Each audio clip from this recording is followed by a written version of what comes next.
Mesdames, Messieurs, bonsoir et bienvenue sur Ziana TV, la chaîne au cœur des diasporas. Une fois de plus, merci de nous rester fidèles. Nous revenons avec vous sur l'actualité du côté de Pointe-Noire, Brazzaville. Bien sûr, nous allons être au Congo puisque vous le savez, depuis quelque temps, vous suivez avec nous la saga Lozolo Amour. La saga continue puisque nous sommes encore au cœur de la justice. Un nouvel acteur va se présenter à nous pour nous faire comprendre exactement ce qu'il en est. La justice congolaise est dans l'embarras parce qu'elle donne raison à l'un, tort à l'autre et parfois revient sur ses propres décisions. Des juridictions plus basses, je dirais, annulent les décisions de la juridiction plus haute. Voilà, on est là dans ce qu'on appellerait désormais l'imbroglio Luzolo Amour, qui est en train de s'enchevêtrer avec la justice, puisque vous le savez, depuis quelque temps, cette association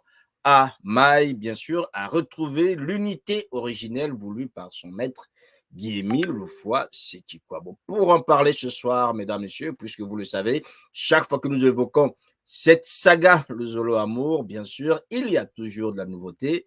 Et c'est pour cela que nous allons faire un point ce soir, en entendant bien sûr que vous ayez plus d'informations avec nos invités. J'aimerais avant tout saluer Maître Patrick Mavungu, huissier de justice. Bonsoir, Maître. Bonjour, bonsoir, M. Siamakos. Merci, Maître, d'avoir accepté d'être ce soir sur Ziana TV. C'est votre première parution sur notre média. Je vous en remercie pour l'honneur que vous nous donnez d'être là ce soir. Et enfin, Monsieur Chrisman Kinani, qui lui est un habitué des plateaux Ziana TV. Bonsoir, Chrisman. Bonsoir, Siamakos. Merci encore d'être là toujours. Alors, Maître, je vais commencer par vous, puisque c'est vous qui portez la voix de la justice en tant qu'auxiliaire de justice. J'aimerais déjà comprendre, Maître, c'est vrai que cette affaire, certains se disaient qu'elle allait se régler dans le cadre, je dirais, d'une réunion familiale, mais finalement, on se rend compte que la justice est en train de prendre une part très importante. Il y a quasiment une année, en 2021, vous avez dressé un procès verbal de constat et d'audition par rapport aux erreurs constatées. J'aimerais déjà que vous nous disiez ce soir, vis-à-vis de la Cour suprême, en 2021, qu'avez-vous constaté exactement et qu'est-ce que vous nous dites dans ce procès verbal de constat et d'audition? Alors, merci une fois de plus, M. Cyr. Il faut aussi que nous avons l'obligation de saluer ces téléspectateurs ou les milliers d'Internet abonnés qui nous suivent de partout ils sont dans le monde. Bon, étant requis par l'association Le Zolo Amour, ceux qui utilisent encore le récépissé originel du grand maître, leur président fondateur, nous étions rendus à la Cour suprême du Congo, donc à Brazzaville. Et au cours de cette rencontre avec les membres du CREF, nous avons constaté quelques éléments qui nous ont poussés à nous interroger sur ce qui se passait en ce lieu. Lorsque nous constatons le primitif, il est relevé par exemple que le pourvoi est déposé devant le greffe ou le secrétaire de la Cour d'appel de la Cour suprême du Congo quelques années avant même que l'affaire ne naisse devant les juridictions du Congo. Avant même que cette affaire soit pendante devant les juridictions de Pointe-Noire, puisqu'elle a commencé par le tribunal d'instance de Tchétché, qui avait rendu une ordonnance. Ce même tribunal s'est rétracté et l'une des parties avait fait appel. Et suite à la décision rendue par la Cour d'appel, donc l'arrêt de la Cour d'appel de 1999, et donc l'une des parties s'est pourvue en cassation en saisissant l'une des chambres de la Cour suprême. C'est après le vidé, le rendu du délibéré, qu'on s'est rendu compte, qu'on s'est aperçu que la décision qui est publiée ou qui est rendue au nom du peuple congolais, puisque la justice est rendue au nom du peuple congolais, porte des erreurs matérielles. Je prends le cas où il est dit le pourvoi du 15 de telle date 2015, alors que l'affaire ou la décision attaquée est rendue le 29 mai 2019 par la Cour d'appel de Pointe-Noire. Je trouverais difficile à comprendre que la décision qui est attaquée est rendue en 2019 et que ce pourvoi soit de 2015. 2015. Voilà la difficulté que nous avions constatée. Naturellement, loin de nous le pouvoir ou la compétence de pouvoir critiquer une quelconque décision de justice, elle est rendue au nom du peuple congolais. Et voilà la première constatation que nous avons effectuée.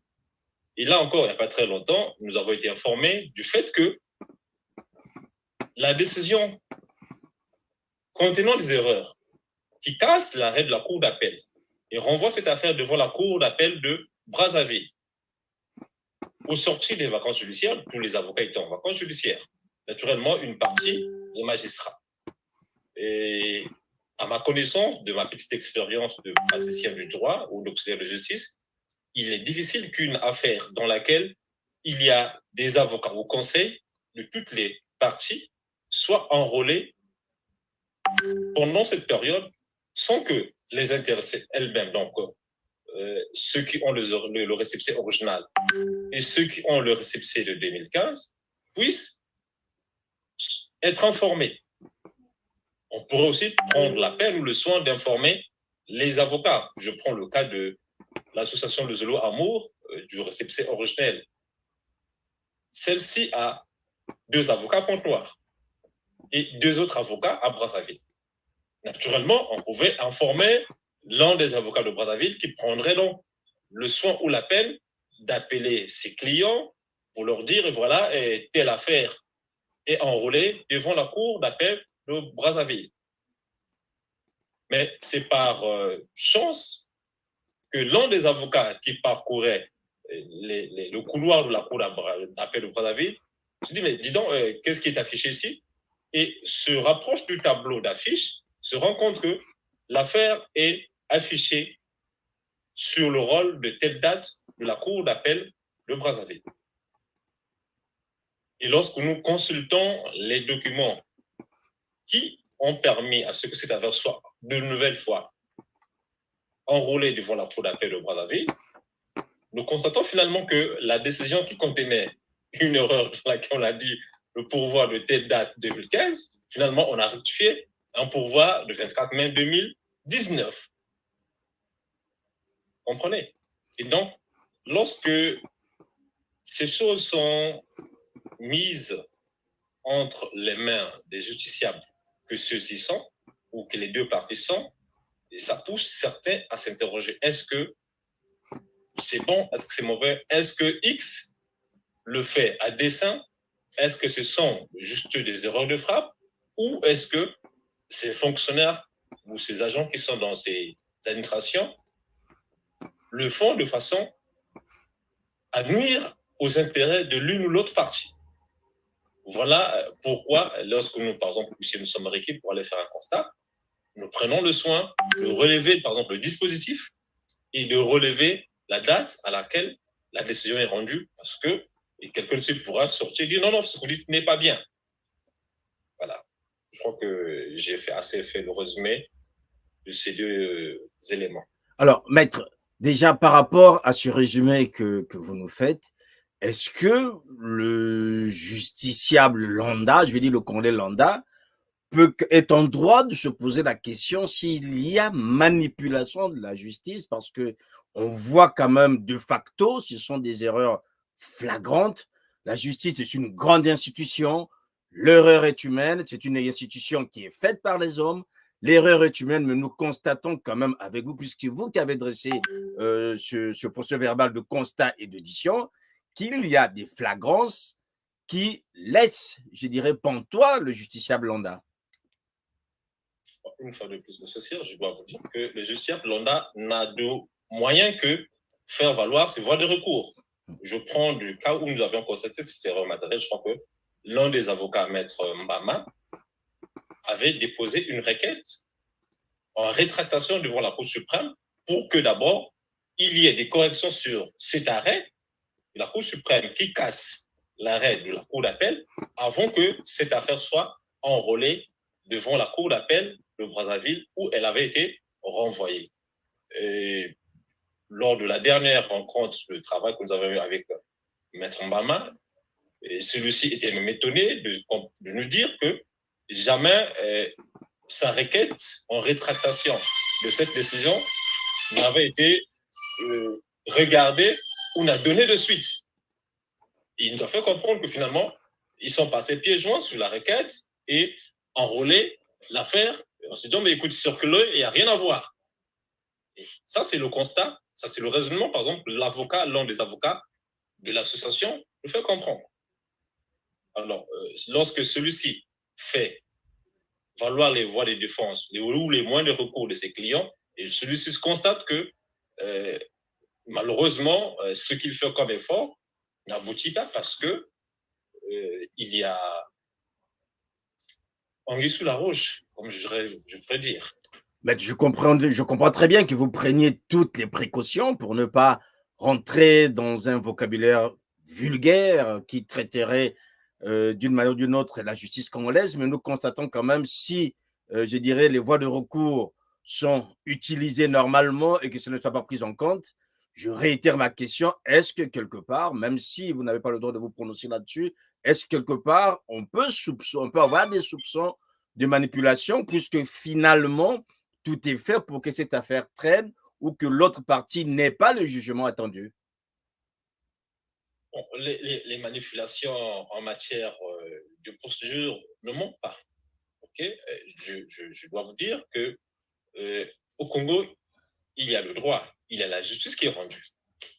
On ne peut pas dire que dans toutes les affaires qui sont prononcées devant les juridictions congolaises, ce sont les mêmes pratiques qui sont faites. Non. Et particulièrement pour ce qui est de cette affaire, le Congolais lambda ou le justiciable est censé souvent ou est amené à s'interroger. Parce que pour lui, lorsqu'il y a une affaire claire de telle nature, où un avocat a sollicité ou a posé ou a fait valoir les voies de recours, qu'il n'y ait pas de suite, il s'interroge.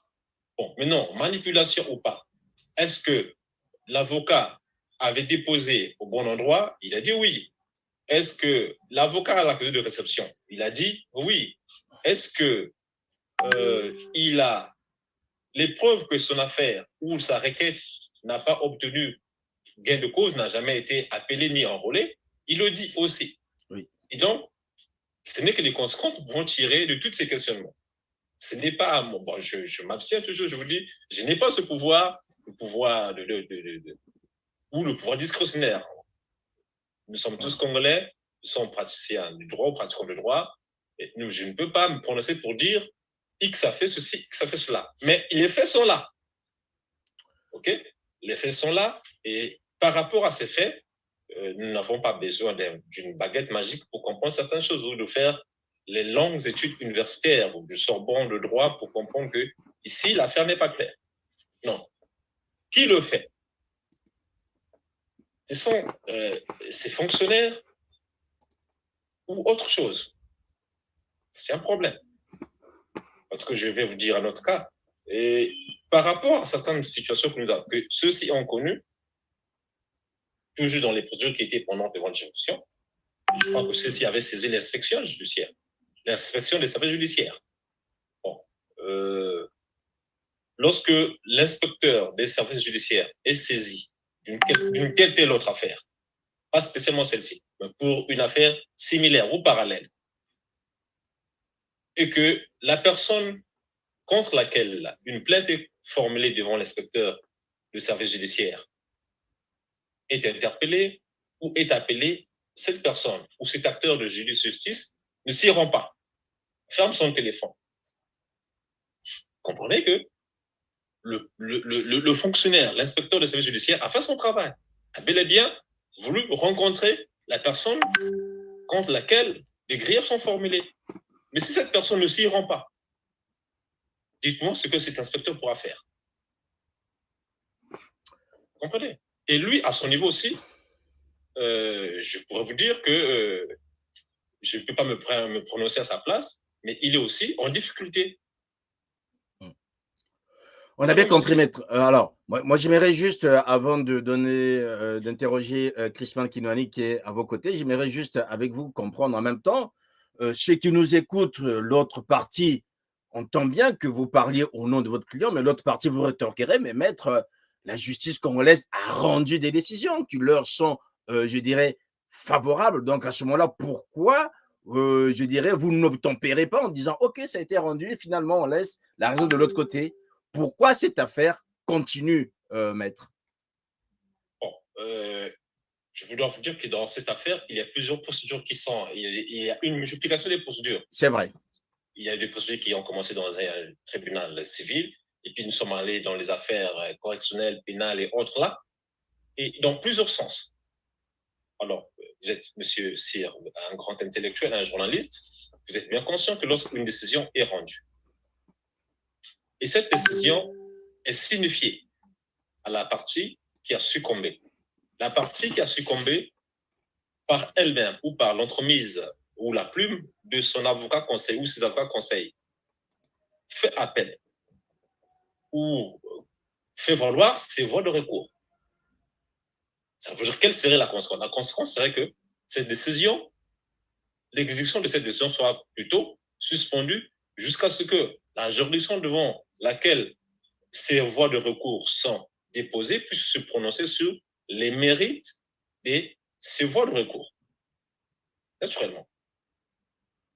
Okay. Bon, pour le cas de cette affaire civile, lorsque la Cour suprême de Brazzaville rend la décision, elle casse la décision de la Cour d'appel de Pointe-Noire. Elle remet les parties à l'état où elles étaient avant de prononcer de l'arrêt de la Cour suprême. Avant le prononcé de l'arrêt de la Cour d'appel. Quelle était la situation des parties? Je prends le cas de Pointe-Noire. Ici, par exemple, la branche qu'on appelle, qui utilise encore le récépissé originel, laissé par de leur président fondateur, a un lieu dans lequel ils font leurs activités culturelles comme ils veulent. OK? L'autre partie aussi a un lieu dans lequel ils font leurs activités. Et chacun évolue, tant soit peu que mal, dans son coin. Et là, donc, face aux administrations, pour les administrations, elles nous ont toujours dit que lorsqu'une décision est rendue, l'administration attend que la décision soit définitive, exécutoire, soit revêtue de l'autorité de la chose jugée, avant que celle-ci ne puisse s'y prononcer définitivement. Voilà comment, par exemple, je prends le cas de Pointe-Noire. Lorsque la décision de la Cour d'appel de Pointe-Noire est rendue, je crois que c'est la partie de M. Charles, ceux qui utilisent les récépissé originel, qui avait obtenu gain de cause devant la Cour d'appel de Pointe-Noire. Devant cette décision, en exécutant cette décision, la Cour d'appel de Pointe-Noire rend des réquisitions pour permettre à celui-ci de pouvoir exécuter cet arrêt de la Cour d'appel. Devant les difficultés, sentant le risque d'affrontement entre les deux parties, les deux parties sont interpellées devant les services de préfecture de Pointe-Noire. Et au sortir de cette réunion, qui était présidée par le directeur du cabinet du prof de Pointe-Noire, il a été dit que chacune des parties continuait à prier là où elle priait. Même si à cette époque, je crois que c'est ceux qui utilisent les récépissés originels qui avaient des réquisitions et qui avaient aussi un arrêt de la Cour d'appel, donc ils avaient le pouvoir d'aller expulser. Mais sentant le risque d'affrontement, sachant que ce sont les frères, c'est des gens qui étaient ensemble, qui ont mangé ensemble, qui ont prié ensemble, ceux-ci n'avaient aucun intérêt à aller prendre la police, la gendarmerie et expulser les autres d'un site qui leur appartenait, qui leur appartient à tous. Vous comprenez, mes associés? Je comprends bien, maître. OK, donc, et l'administration a fait un travail qui a permis à ce que chacune des parties ne soit pas lésée. Ouais. Il y avait bel et bien une décision qui était exécutoire, renforcée par les réquisitions de la Cour d'appel. Mais cette décision n'a pas été exécutée. Et moi, j'ai pris part à cette réunion. il était clair que nous n'exécutions pas cette décision parce qu'il y avait des risques, soit de trouble à l'ordre public, soit. Pour le bien du peuple congolais et pour la quiétude de tous. Alors, maître, est-ce que finalement, le statu quo ne prévaudrait pas dans cette affaire? Quand on vous entend, on a une décision, mais on s'abstient de l'exécuter parce qu'on ne veut pas qu'il y ait trouble à l'ordre public. D'un côté comme de l'autre, il y a aussi des décisions qui sont favorables à la partie Bikindu Bissombolo, de son côté aussi qui n'exécute pas. Est-ce que finalement, dans cette affaire, le statu quo ne prévaudrait pas ou ne vaut pas aujourd'hui, je dirais, la chose jugée? Bon, moi je ne peux pas me prononcer C'est un peu là-dessus. bizarre, mais oui. Bah, je vais vous dire, en mois d'août, je crois, oui. j'ai accompagné M. Christman et une autre dame, membre de l'association Le Zolo, devant le sous-préfet de Goma-Tchétché, parce que ceux-ci avaient une activité à Goma-Tchétché, pas à Goma-Tchétché, à Kibossi, je crois, voilà. Une activité à Kibossi et autres. Et donc, à quelques jours de l'activité, ils m'ont dit qu'ils ont payé le train et réservation CEPSIO à coût de millions, plus d'une vingtaine de millions. À quelques jours du départ, ils ont reçu une interdiction de pouvoir s'y rendre. Et lorsque je les accompagne à cette réunion, le sous-préfet qui reçoit les gens fait des propositions qui se rendent, par exemple, à Kibossi, à tour de rôle. OK? Dans leur association, au sein de leur association, ils ont une liste des fêtes qu'ils ont obligatoirement, ils doivent obligatoirement fêter soit à Kibossi ou ailleurs. Donc, qui célèbrent ces fêtes-là à tour de rôle, soit à Kibossi, soit dans une autre localité. C'est la proposition faite par la dame qui représentait M. Charles. Je crois que c'était madame. Bon, j'étais son nom, OK? Parce que j'ai l'obligation de réserve. Alors, de l'autre côté, il y avait une troisième branche où un intervenant volontaire, l'un des fils aînés, je crois le fils aîné du grand maître, qui a posé des préalables. Du côté du délégué permanent, ceux-ci aussi ont posé des préalables. Je vais vous le dire. Nous sommes prêts à nous réconcilier, pourvu que ceux qui sont avec Charles viennent nous demander pardon. La réponse de ceux qui sont avec Charles disent, le pardon, on le demande qu'à Dieu et au grand maître. Parce que nous aussi, nous avons des griefs à formuler contre ce que vous faites. Le préalable de M. Florence, le foie, le fils du grand maître fondateur de l'association, dit, nous avons tel préalable. Vous êtes au courant de tel élément de l'association sur la vie du grand maître. Pour nous, les deux côtés doivent reconnaître ce préalable sur la vie, sur l'existence physique ou non, la divinité ou non, sur certains éléments de l'existence du grand maître avant que nous y rendons. Sur ce, le sous-préfet dit, je vais m'en remettre à la hiérarchie qui est le préfet. Vous comprenez? Oui. Je n'ai pas fini, M. Cyr. Allez-y. Alors, qu'est-ce que nous faisons? À la fin, on se dit, monsieur le sous-préfet, il faut qu'on mette à votre disposition un ensemble d'éléments. Ceux qui accompagnaient monsieur Guy Flores dit, nous allons mettre à votre disposition un CD ou une clé USB dans lequel il y a des éléments révélateurs. Et je fais comprendre au sous-préfet, nous devons mettre aussi à votre disposition certains éléments qui vous permettront de faire l'équilibre des choses. Et tant que ces choses ne sont pas dites, personne ne prie dans toute la localité de Goma-Tchétché. Quelques jours plus tard, je me rends à Brazzaville jusqu'au bout, je fais un plic, je dépose le document entre les mains de la particulière de ce sous-préfet, puisqu'il est en train de célébrer un mariage. Je crois, c'était un vendredi, il célébrait un mariage, je ne me rappelle plus trop bien le jour. Et je vais jusque chez le préfet, je rencontre un des responsables de son cabinet, tu déposes les mêmes documents. Malheureusement, il nous a été rapporté qu'au-delà, en dehors du fait que ceci ou celui-ci aurait pris l'engagement que personne doit s'y rendre à telle localité, telle autre localité, pour une quelconque activité, M. Christman vous mettra à votre disposition, ceux qui ont ces éléments. L'une des parties s'est bien rendue à l'une de notre localité pour célébrer avec l'encadrement des éléments de la force publique et le chef du village. Vous voyez la difficulté. D'où la saga à mettre, puisque nous voyons très bien qu'il y a plusieurs acteurs en fait qui interviennent.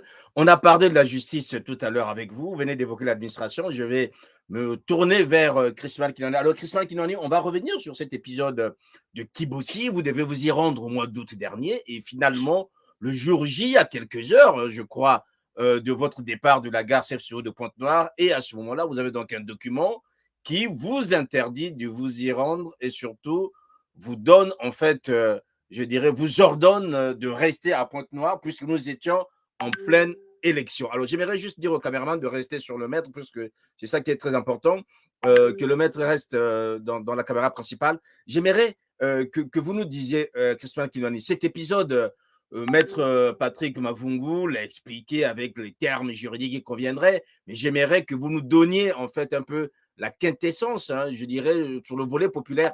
Qu'est-ce qui s'est passé exactement, puisqu'on évoque désormais que les autres qui avaient été interdits, une note qui avait été rendue publique, l'interdiction a été levée pour l'autre camp et non pas pour vous. Où est-ce que vous en êtes aujourd'hui par rapport à cette affaire de Makaka Kibossi?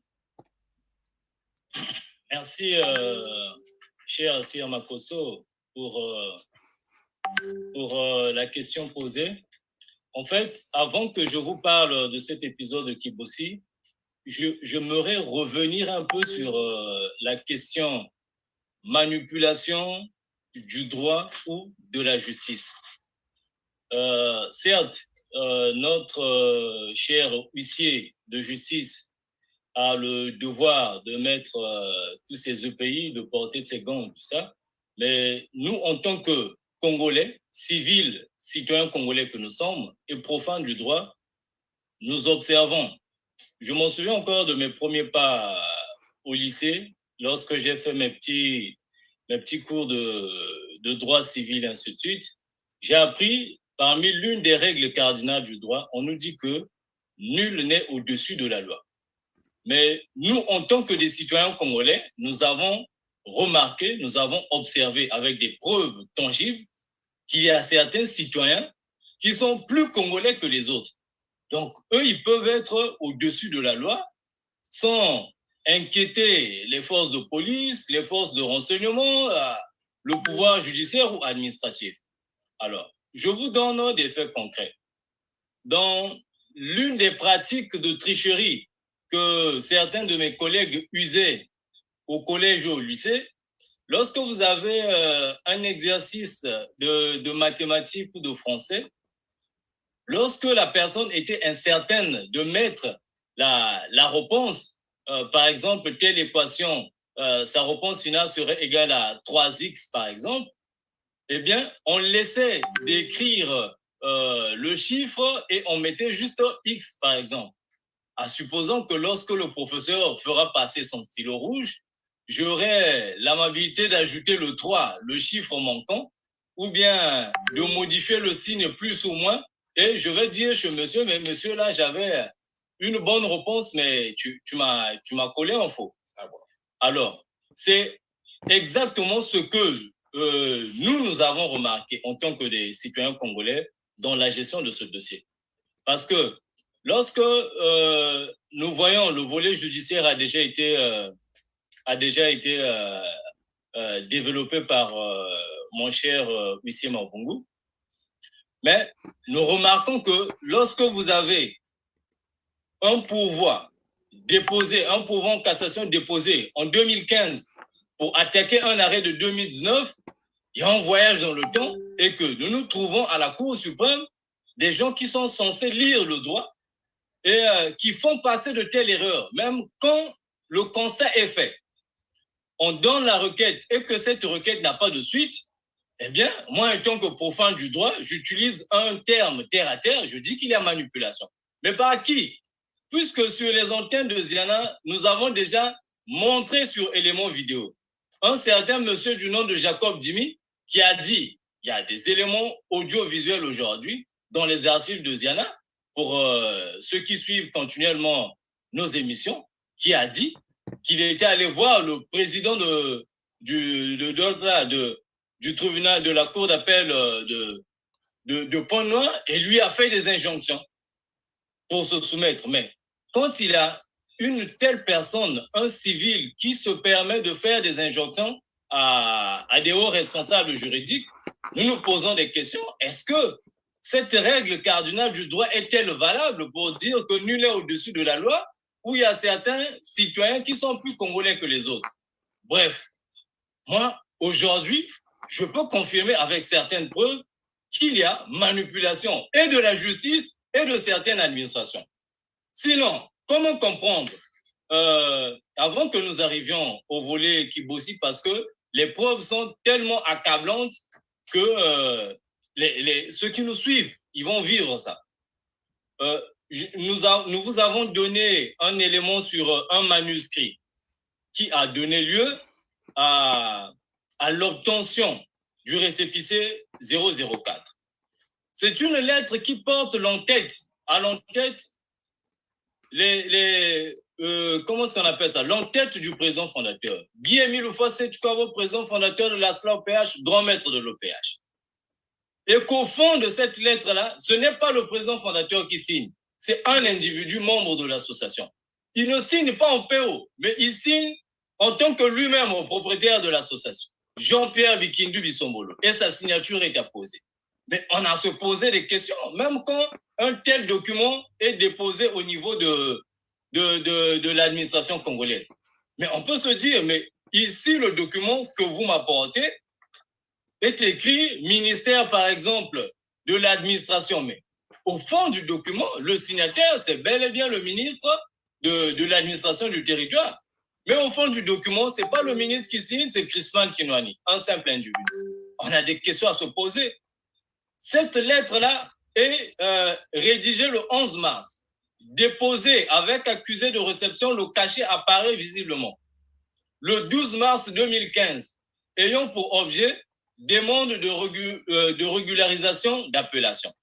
Donc, selon M. Jean-Pierre Bikindu Bissombolo, l'association n'a jamais porté la mention de OPH, ni dans ses textes fondamentaux, ni dans le récépissé.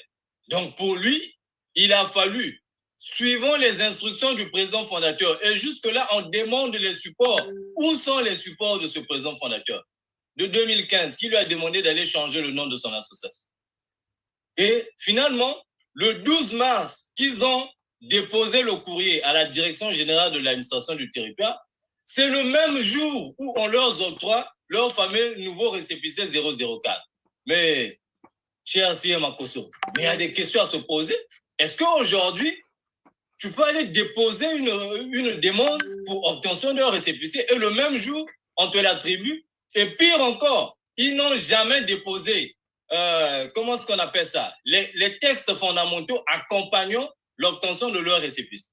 Ces textes fondamentaux sortent en 2017, pendant que le récépissé sort 2 ans avant, donc en 2015. Jusque-là encore, nous avons des questions à nous poser. Mais quel est le terme terre à terre qu'il a lieu à utiliser? Moi, je l'utilise, manipulation, sans porter des gants, parce que nous avons vu et nous avons des éléments audiovisuels qu'on peut utiliser. Si l'administration ou la justice peut dire que c'est la diffamation, on va mettre ces éléments, comme on les a toujours mis, à leur portée pour dire qu'il y a une personne, certainement, qui utilise sa veste sociale pour essayer un peu de faire injonction aux gens. Alors, revenons un peu sur cette affaire Kibossi GRCFCO. Nous avons voulu effectuer notre descente à Kibossi dans une période dans une semaine où il n'y avait pas d'élection législative locale. Notamment, nous étions là, très exactement, le 18 juillet 2022. Au préalable, nous avons déposé des courriers à tous les responsables de la contrée du Poul, notamment au préfet du Poul, à la sous-préfecture de Goma Tsetse, qui est le responsable de la contrée de Kibossi, au niveau des services de police, de la gendarmerie, de la contrée. Donc, durant 3 semaines, nous n'avons reçu aucun appel, aucune notification que voilà, vous êtes en situation irrégulière sur le territoire congolais, vous ne pouvez pas voyager. Si cela nous avait été notifié, on devait prendre nos précautions. Puisque nous sommes en régularité, administrativement parlant, parce que jusqu'à preuve de contraire, il n'y a jamais eu un document de l'administration, parlons de l'administration, un acte de naissance qui est venu révoquer la validité du récépissé 004, 884/83, plutôt j'allais dire. Alors, tous ces responsables ne nous ont pas fait de notification pour notre irrégularité. Nous avons payé une facture. Vous avez la facture du CFCO que nous vous avons également donnée de 21 millions de francs CFA. Donc, des milliers et des milliers des associés ont cotisé, ont payé leurs billets. Et le lundi, pendant que nous sommes en gare, puisque ces derniers, nos ennemis, ne savaient pas quel est le chemin que nous devons emprunter pour arriver à Kibossi. Donc, étant dans cette incertitude et dans le questionnement, le dimanche, lorsque l'information est donnée au peuple de Dieu, que tous nous voyageons par train CFCO. Et c'est ce même lundi qu'ils vont déposer des courriers. Déjà, dans la nuit du dimanche, ils ont déjà trafiqué. Ils sont allés à Goma Tsetse le lundi matin pour déposer leur correspondance, que voilà, il y a un colonel, Charles Mikungi Lundu, banni de l'association depuis longtemps, qui veut aller avec des frères et sœurs de l'Ozolo, tout ça. Tout ce qui adviendra là-bas, vraiment, nous ne sommes pas responsables. Mais nous allons pour prier. Qu'est-ce qui devait arriver à Kibossi? Mais c'est l'exaucement de nos prières. Donc, eux, ils comptaient à quoi? À nous tendre des guet-apens, ou je ne sais pas, qu'est-ce que je peux dire? Ça ne finit pas là. Cette même matinée que le sous-préfet a eu les documents de la partie adverse, monte une circulaire portant une erreur matérielle aussi grave comme celle de la Cour suprême. Donc, il lève une circulaire signée le 18 juillet, mais qui prend effet à compter du 1er juillet. Voyez-vous, donc il fait un recul dans le temps de 17 jours. Mais c'est facile. Si on peut dire que c'était une erreur de saisie, il aurait peut-être dû écrire le 1er août au lieu du 1er juillet. C'est facile à comprendre. Si c'est le 1er août, ce qui veut dire que nous étions dans la marge le 18, que notre train puisse démarrer. Ça ne finit pas là. L'aile de Pointe-Noire, nos ennemis toujours vont trafiquer pour écrire des courriers au préfet de Pointe-Noire pour dire voilà, le colonel Mikungi banni, tout ça. Avec un simple accusé de réception, ils vont se balader avec jusqu'en gare pour vouloir chercher à arrêter le train, et chose qui fut faite. Finalement, nous remarquons que notre parti est lésé. Hormis ça, il y a des grands responsables, des grandes autorités de ce pays, des ministres dont je tais le nom des ministères, 3 ministres qui ont appelé successivement le frère Charles Mikungi Lundu pour le demander d'annuler, de reporter le voyage. Bon, là encore, nous nous sommes posés des questions.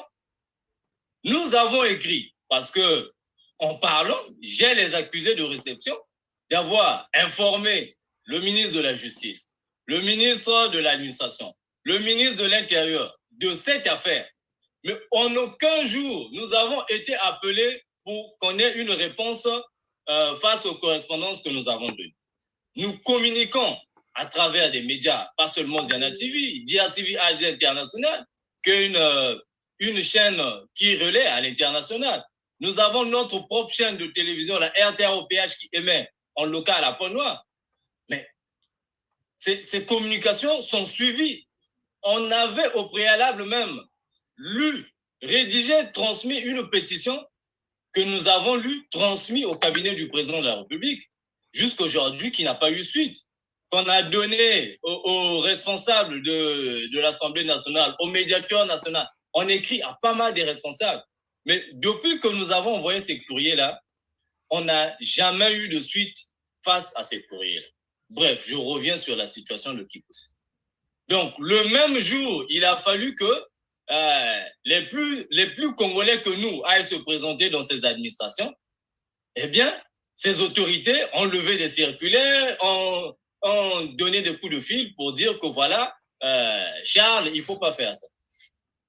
Bon, puisque nous sommes des spirituels, nous croyons fermement en Dieu et nous savons que Dieu est amour. Dieu nous a enseigné une règle de base. J'obéirai aux lois du pays. C'est inscrit dans notre texte d'engagement. Nous nous sommes abstenus de voyager. Nous avons calmé le jeu parce qu'on n'avait pas annulé, on avait dit reporter. Eh bien, on a attendu que la phase des élections législatives et locales passe. Pire encore, pendant qu'on nous interdit d'aller célébrer notre fête, nous nous rendons compte que l'autre parti convoque une fête de rémission de péché le jour même des élections du second tour des élections législatives locales à Kibosiga. Ah ben, là, nous aussi, on a réagi. Mais comment nous, on nous interdit pour raison des élections législatives et que les autres doivent partir? Si eux, ils vont, dès qu'ils sortiront de Kibossi le lundi, nous, le mardi, on remplace. Donc, pour éviter un peu qu'il y ait trop de cacophonie, c'est là où le sous-préfet lève encore une autre interdiction, interdisant toutes les fonds de s'y rendre ni à Kibossi ni à Makaka. Eh bien, c'est à travers cette lettre et notre rappel de ce rendez-vous-là, à quand sera levée l'interdiction, que nous nous sommes rendus au cabinet du sous-préfet de Goma Tsetse. Arrivé là, dans les conclusions, comme Maître a su le dire, Maître Patrick, le sous-préfet nous avait rassuré que toutes les parties restaient en stand-by jusqu'à ce qu'il ait le mot d'ordre de sa hiérarchie. Nous l'avons rappelé, mais les autres du 1er au 4 septembre, ils seront à Makaka, ils ont fait. Oh non, ne vous inquiétez pas, on vous donnera la suite avant cette date. Mais chez Assis Makoso, nous sommes restés sans suite. Jusqu'à ce que nous avons observé, est-ce que les autres, on va encore, une fois de plus, leur donner le monopole d'y aller? Eh bien, la suite, vous avez le retour sur image, un responsable du village de Makaka qui est là. Nous avons les services de police qui sont là, bien assis confortablement. Mais nous nous posons la question, et la fête a bel et bien eu lieu à Makaka, dans le district de Goma Tsetse. La fête d'Action de grâce. Ils l'ont célébré, finalement. Et Kibossi et Makaka, c'est à quelques kilomètres. 8 kilomètres juste qui les séparent. Nous nous posons la question. Eux, ils n'avaient pas réservé un train, ni des véhicules auparavant. Donc, ils n'avaient pas d'acompte. Mais nous, pendant que nous avons payé nos factures, qui sont bel et bien déposées, justifiées, ils peuvent vérifier. Pendant que nous étions en gare pour démarrer, pourquoi on nous a fait l'interdiction? Il n'y avait pas de raison valable. Mais pendant qu'ils ont interdit toutes les parties, eux, ils sont allés. Mais les autres ont fait quoi? Je vous donne la suite. Eh bien, nous avons observé les autres célébrer leur fête. Les images sont disponibles sur Facebook et sur YouTube, sur leur presse, bien entendu. Nous avons écrit au préfet du Poul, lui demandant, puisqu'il y avait une interdiction qui disait que toutes les franges ne devaient pas s'y rendre à Kibossi et à Makaka, ayant observé que l'autre frange avait été permise d'aller prier à Makaka. Donc, nous aussi, nous vous rappelons, 6 juin, tel document et les factures que nous avons payées au CFCO, de peur que notre caution puisse expirer comme celle que nous avions perdue pour le train spécial qu'on avait loué pour aller célébrer la fête de Pentecôte 2018 à Dolisie. Jusqu'à aujourd'hui, on avait encore, le jour de notre voyage en 2018, on nous avait empêché de voyager, sous prétexte que nous allions pour s'aimer le trouble à l'ordre public à Dolisie. Là, on a cautionné. Mais là, au moins, cette facture des 21 millions, nous devons les consommer parce que tous, nous sommes des citoyens congolais. Le lundi, le courrier a été déposé et un mercredi, en fin d'après-midi, j'ai été contacté par le directeur de cabinet du préfet du pôle, me demandant que demain, jeudi, à 10h00, vous devez être dans nos locaux attendus par le préfet du pôle. Je dis, tiens, mais moi, je ne vis pas à Brazzaville, je suis à Pont-Noir. Vous m'appelez à l'heure où je ne peux prendre aucun vol, ou même c'est l'heure de formalité du dernier vol. Donc, je ne sais pas quelle est cette magie, est-ce un tapis volant qu'il faut utiliser pour arriver demain à Kinkala, au bureau du sous-préfet. Bon gré mal gré, nous avons usé de toutes les stratégies et nous avions été fidèles au rendez-vous. Arrivé au bureau et devant le préfet du pôle, ce dernier nous a bien reçus et nous a fait le briefing disant ceci, que lui, le préfet du pôle, avait dressé une correspondance au ministère de l'administration du territoire, demandant au ministre, non, informant, pas pour demander, informant au ministre de l'administration du territoire, puisque Luzolo Amour Péage est une église qui est actuellement en contentieux, ils se sont divisés en 3 franges. Donc, en attendant le vider de toutes les procédures judiciaires, aucune partie n'irait plus ni à Kibossi, ni à Makaka, jusqu'à ce que toute cette saga judiciaire puisse terminer. Et là, je lui demande avec respect de quand date cette correspondance. Il me donne une date, le 9 septembre 2022. Et j'ai noté dans mon agenda. J'étais accompagné d'un de mes frères et papa, Pierre Mukwama Norodom. Alors, donc, il a bel et bien un témoin. Eh bien, dans la suite de ses propos, il dit, mais puisque voilà, vous ne vous accordez pas, vous devez vous accorder sur un processus de réconciliation. Mais entre-temps, puisque l'affaire est déjà à la justice, moi, en tant qu'administrateur de l'État, je ne peux pas donner un prononcé sur la résolution de votre affaire. Donc, puisque la SLA-OPH a une renommée nationale et aussi internationale, donc, dorénavant, parole du préfet du pôle, toutes mes excuses, dorénavant, ne peuvent aller à Kibossi que ceux qui auront une autorisation du ministre de l'administration du territoire. Alors, lorsqu'il a dit ça, il a terminé et moi, ça m'a fait rire d'avoir encore des arguments qu'il y a une manipulation quelque part. Ma question que je l'ai posée, c'est de savoir, mais le 9 septembre que la correspondance est arrivée, ne savez-vous pas que du 1er au 4 septembre, les autres ont célébré leur fête à Makaka, dans le pool, pendant que toutes les franges étaient interdites de s'y rendre? Étonné, il me dit que c'était sa première nouvelle. Bon, je ne l'en veux pas, certainement, que Makaka étant un peu éloigné de Kinkala, ils ne pouvaient pas entendre les sons de dommage s'ils étaient partis clandestinement. Mais au moins, nous avons les représentations de la sous-préfecture de Goma Tsetse, le chef de village de Makaka qui est venu faire des cérémoniales pour l'inauguration des ateliers de couture et autres. Nous avons les services de police de Goma Tsetse qui sont là assis confortablement sur les sièges donnés par l'association Luzolo Amour 004. Bon, là encore, chez Assir Makoso, nous sommes lésés. Nous sommes tous des citoyens congolais. Mais puisque les autres, nos adversaires nous avaient promis par la voix de Jacob Dimi, Monsieur Jacob Dimi, avec tout le respect que je lui dois, qui va tous nous enterrer. Il verra là où il va nous enterrer. Certainement, nous nous attendons à ça, qu'on nous enterre juste. Puisque là, quand nous allons dans les administrations, nos documents sont enterrés, on ne veut pas nous écouter. Lorsque nous allons au niveau de la justice, même là où il y a le droit, on ne veut pas le lire. On ne veut pas le bien dire. Le lire et le bien dire. Là, on ne sait plus sur quelle justice nous vouer.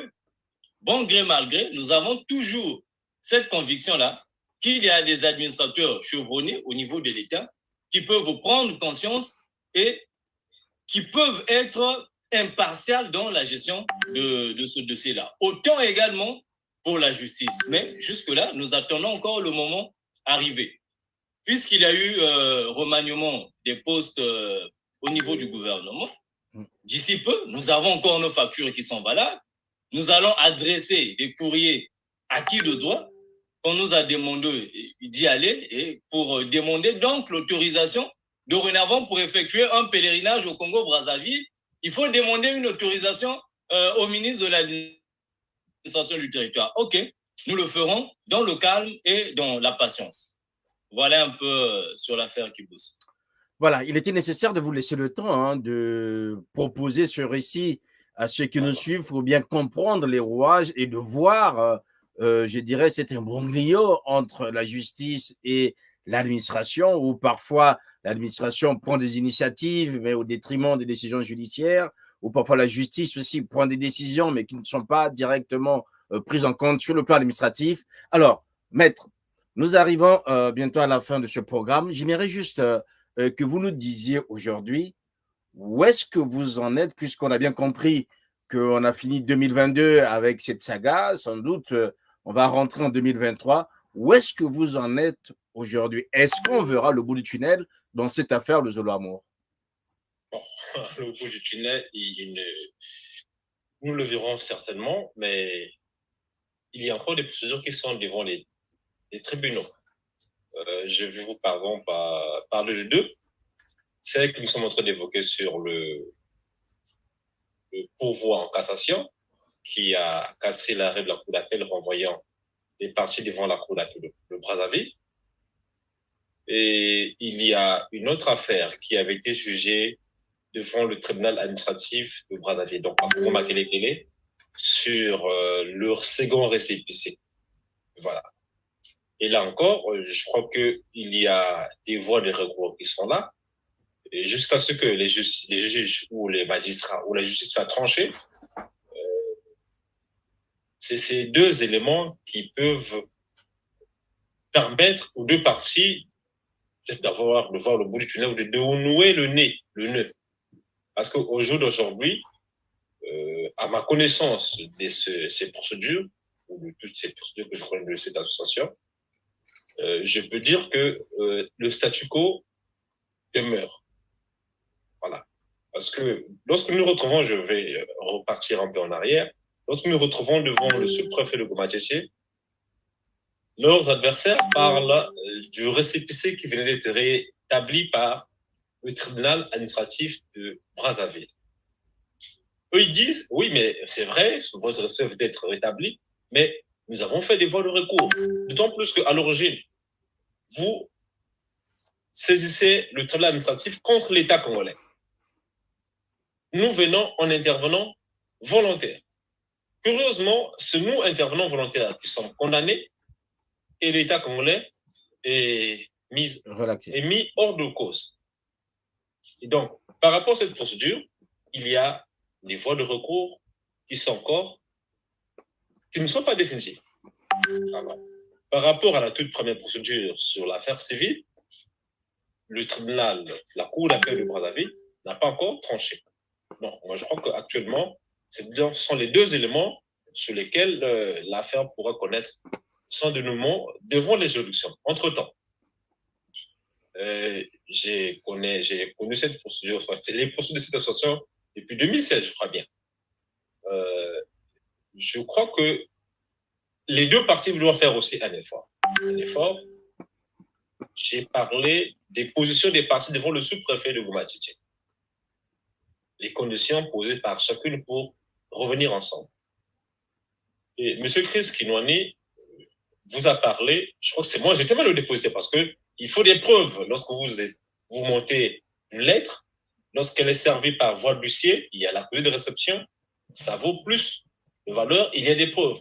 Et ces pétitions qu'ils ont fait, les lettres qu'ils ont déposées devant certaines autorités, c'est pour solliciter la médiation de ces autorités administratives et politiques pour que l'affaire soit close. Parce qu'aujourd'hui, si les autorités les font asseoir, leur demandant votre affaire est en train de ternir, l'image des associations du Congo ou de telle autre image.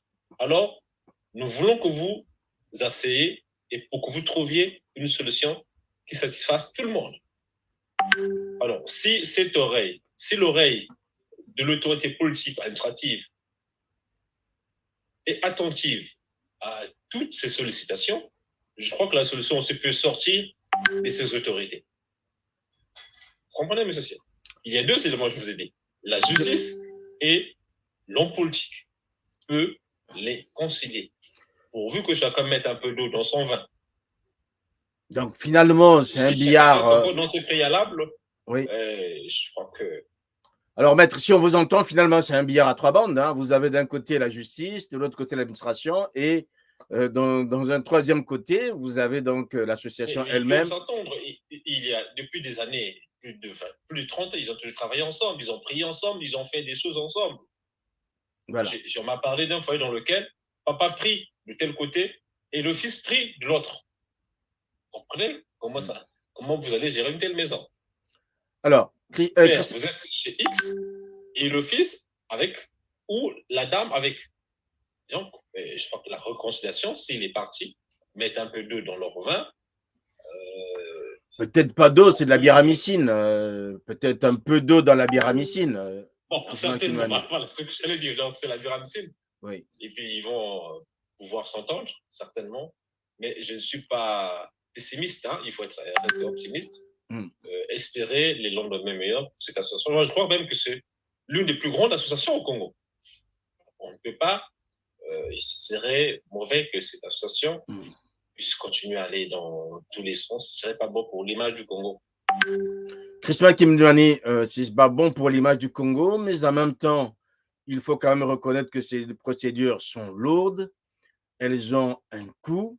Ce sont les associés qui doivent supporter les coûts de ces procédures, d'un côté comme de l'autre, mais partant de votre côté, puisque c'est vous qui êtes là sur le plateau. Je rappelle juste que nous avons souvent invité l'autre partie, mais on n'a jamais eu de retour afin de venir ici nous exposer aussi les faits pour que l'opinion soit mieux éclairée. Mais toujours est-il, c'est vous qui êtes là, Christman Kimdouani, est-ce que aujourd'hui, la justice est en train de faire son travail, l'administration fait le sien aussi, mais avec bien sûr des éléments troublants. Vous faites quoi, vous, membres de l'Ouzolo, entre ces partis? Est-ce que vous vous regardez en chaîne de faïence? Est-ce qu'aujourd'hui, vous avez tout rejeté sur la justice en prenant la Libye en disant la justice fait, nous on attend, l'administration va peut-être faire, nous on attend, et puisque vous constatez que ce soit la justice, que ce soit l'administration, mais quelque part, vous nous avez dit tout à l'heure que vous êtes lésés. Ces deux parties font ce qu'elles peuvent et vous faites quoi concrètement? Merci bien pour cette question, cher Cyr Makosso. Là, je prends un raisonnement de spirituel parce que on a déjà abordé les aspects administratifs et judiciaires ici. Je rentre dans le cadre de l'association et de la doctrine. Je suis un peu gêné que je sois membre confirmé d'une association du nom Luzolo Amour, doublement amour, et OPH qui est Dieu qui est aussi amour, donc triplement amour, et qu'il est des scissions dans une pareille association. Alors, nous avons un président fondateur et grand maître de l'OPH qui s'appelle Guy-Émile Houphouët-Boigny. L'association l'appartient à lui et pour lui seul. C'est lui qui donne les enseignements. C'est l'unique professeur dans l'OPH. L'unique professeur. Lui seul donne les enseignements. Et il est dit, notamment dans sa doctrine, je donne en référence ici pour les lusolifés qui me suivront, à l'orée du 3e millénaire, la prédication selon Guy-Émile Houphouët-Boigny, tome 4 à la page 19. Il dit, les enseignements de l'OPH sont immuables. Et il donne le commentaire. Le fait que vous soyez à Luzolo ne donne à quiconque le droit de changer ce que Dieu me dicte. Ne changez rien, n'ajoutez rien à tout ce que moi, Émile, j'ai établi. Bon, quand on arrive sur ce point-là, ce qui nous divise aujourd'hui, c'est quoi? C'est que M. Jean-Pierre Bikindu Bisombolo et les acteurs acquis à sa clique ne veulent plus s'amender aux directives, aux orientations du président fondateur. Ils se prennent maintenant pour les fondateurs. Ils falsifient même les décisions du fondateur. Récemment, le 29 août 2022, en cette année-ci, ils ont raconté à leur peuple, à Makaka, là où ils étaient en fait, que Papa Guy-Émile Houphouët-Boigny a encore instruit Papa Jean-Pierre Bikindu Bisombolo pour la célébration d'une nouvelle fête dans l'Asla au PH. Mais on se dit, pourquoi seulement cet Émile ne parle qu'à lui pour donner les orientations sur les fêtes? Pourquoi Émile ne lui transmet pas un manuscrit ou une bande audio pour dire, va dire à ce bandit de Mikungi que j'ai radié dans mon association de quitter son poste, d'aller dire au peuple de Moharat de ne plus se rebeller, de faire ceci? Pourquoi Guy-Émile ne passe pas à l'essentiel qui est en train de porter ce schisme-là dans l'association? Eh bien, dans les émissions passées, on vous a parlé de la présomption d'absence du président fondateur. Tous les actes qui sont posés par M. Jean-Pierre Bikindu Bisombolo ne peuvent pas être prouvés selon un engagement du président fondateur au jour d'aujourd'hui. Preuve, nous l'avons adressé une lettre qui a même été déposée par notre huissier de justice qui est ce soir avec nous, le 26 janvier 2022, portant demande de support. On a demandé quels sont les supports qui t'ont permis de changer, de trafiquer le récépissé, de changer les textes fondamentaux, alors que sur Ziana TV, la voix du maître est passée pour dire que je sois vivant ou mort, nul n'a le droit de changer les textes fondamentaux. Bon, s'il ne croit pas qu'il est vivant, c'est bien, mais on garde, on reste dans la doctrine du maître, personne ne change. S'il croit aussi qu'il est mort, il n'y a pas de problème. Mais s'il a déjà employé les deux options, qu'il soit vivant ou mort, nul n'a le droit de changer. Mais en quel droit il a changé? Où est le support qui lui permet de changer? Donc si aujourd'hui, nous sommes retractés des autres, nous sommes permis de nous séparer des autres, parce qu'ils font maintenant leur volonté. Ce n'est ni la volonté de Dieu, ni la volonté du maître. Mais ils veulent que nous puissions les suivre comme des cochons, comme des barbares, qui puissent bouffer l'argent de Luzolo comme des arachides, parce que là, le maître s'est déjà exprimé ses plaintes à Papa Charles Mikungi Lundu. Que Baké Diambongo Luzolo net Bangouba. Je rentre même en Kikongo. On bouffe l'argent de Luzolo comme des arachides de Papa Mikungi. C'est le président fondateur qui se plaint à Charles Mikungi Lundu, alors qu'on devait manger l'argent comme la cola. Bon, cher Sia Makoso, quand le maître s'est plaint, quand le maître s'est dit que le responsable que j'avais mis devant est venu pour détruire l'association, nous avons toutes ces preuves-là. Nous avons les bandes audio. Nous ne parlons pas pour parler. Mais quand nous parlons, nous avons bel et bien des preuves tangibles devant nous. Donc, c'est en défaillance avec la doctrine de Guy-Émile que nous nous sommes mis en rétractation. Et encore eux, par la voix de Jacob Dimi, en assemblée générale, lors de leur conseil national ou international qu'ils ont tenu illicitement à l'Oudimagar en 2017, en octobre, il a dit qu'on ne peut pas prier Dieu sans faire couler du sang. Alors que chez nous, dans Luzolo, la 5e cassette de Guy-Émile de l'an 2000 nous dit qu'à Luzolo, on ne fait pas couler le sang des gens, même les sangs des coqs. Sauf si ce n'est pour eux célébrer la fête d'action de grâce dans le mangement et le boirement, où on peut égorger les bœufs, les moutons, les coqs, ainsi de suite, les poissons. Mais chez eux, pour prier Dieu, il faut maintenant faire couler le sang des gens. Voilà pourquoi il faut intenter telle procédure contre Mikungi pour qu'il soit en prison, pour qu'il paye les 50 millions. Ça n'a pas de sens. Quelle est la valeur de la spiritualité au niveau où ils en sont? Et même auprès des frères et sœurs qui leur suivent.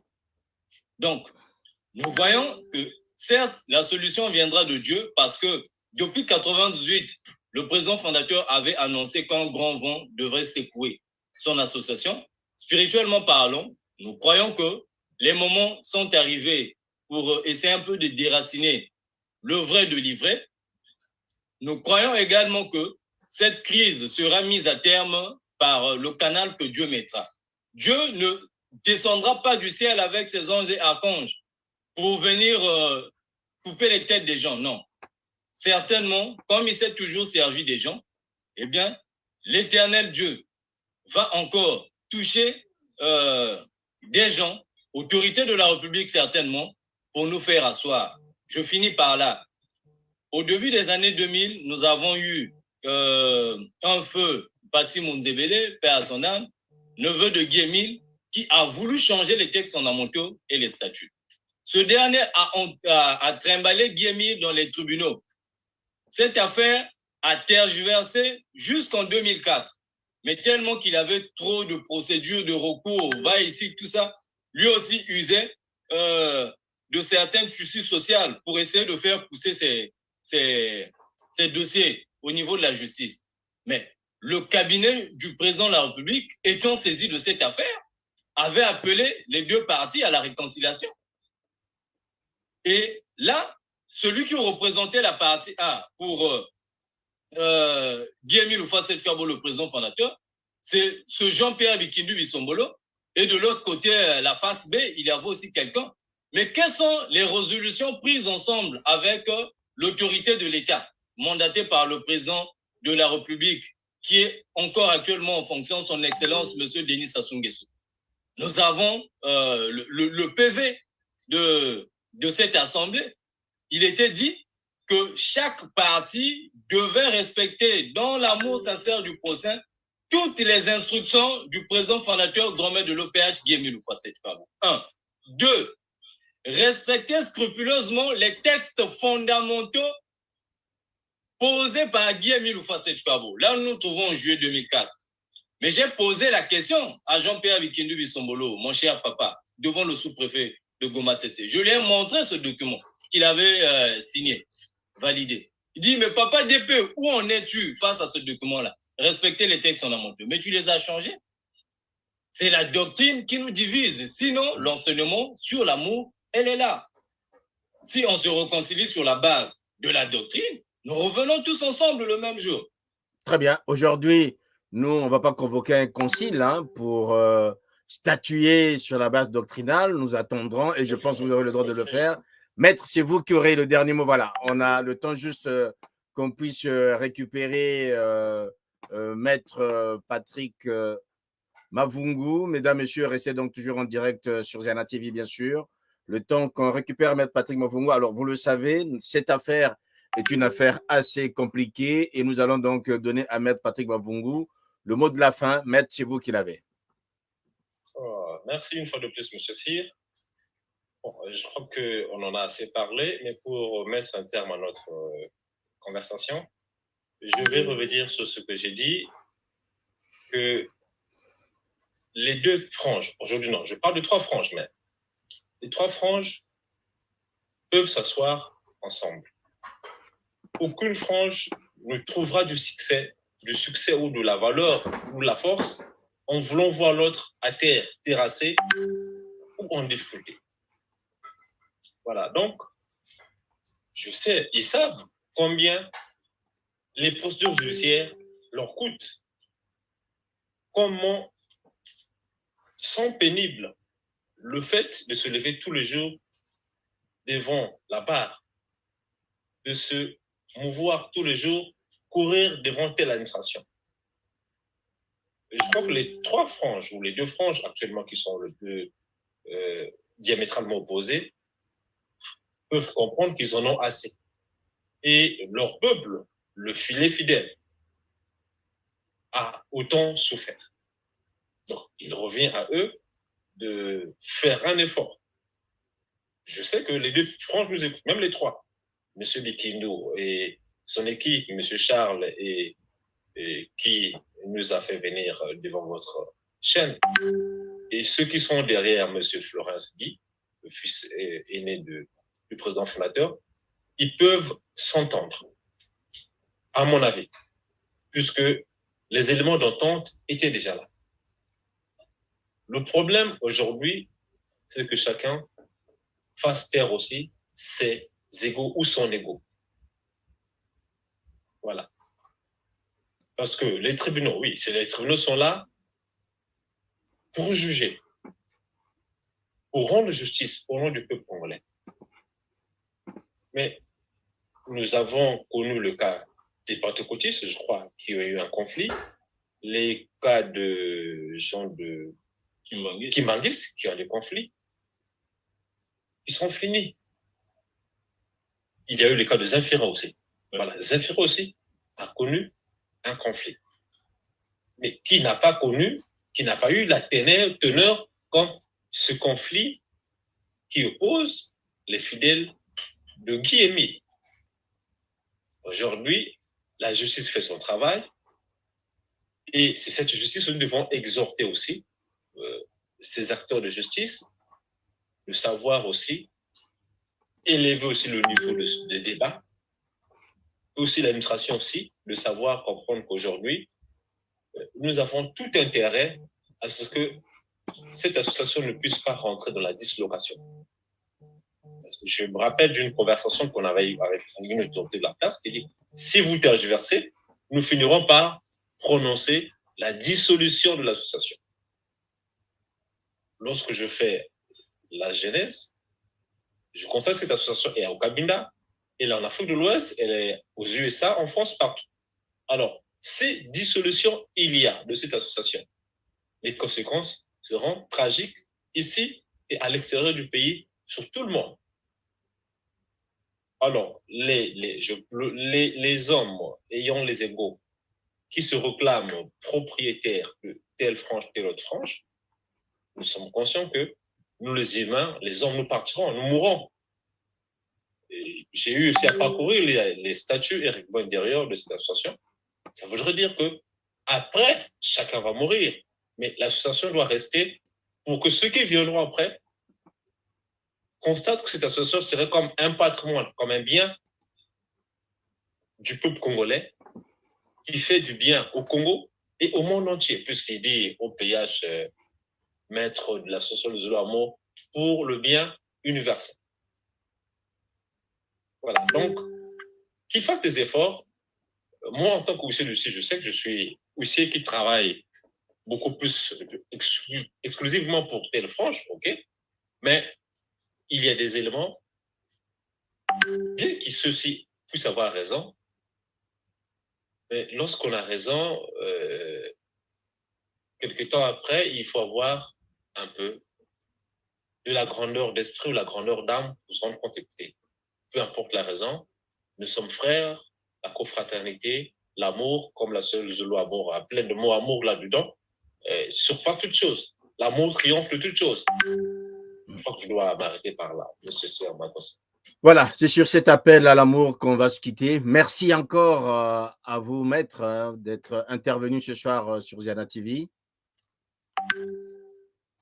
Merci aussi à monsieur Chrisman Kinwani, qui est toujours prompt à venir sur Ziana TV afin, bien sûr, de nous donner les dernières actualités de cette saga Luzolo Amour. Comme on dit, la saga continue. Au prochain épisode, on saura ce qu'il en est, puisque vous l'avez entendu tout à l'heure, des procédures sont encore pendantes. Merci encore à vous, mesdames, messieurs, d'avoir pris le temps d'être avec nous ce soir. Portez-vous bien, nos programmes continuent et je vous dis à très bientôt sur Ziana TV. Au revoir.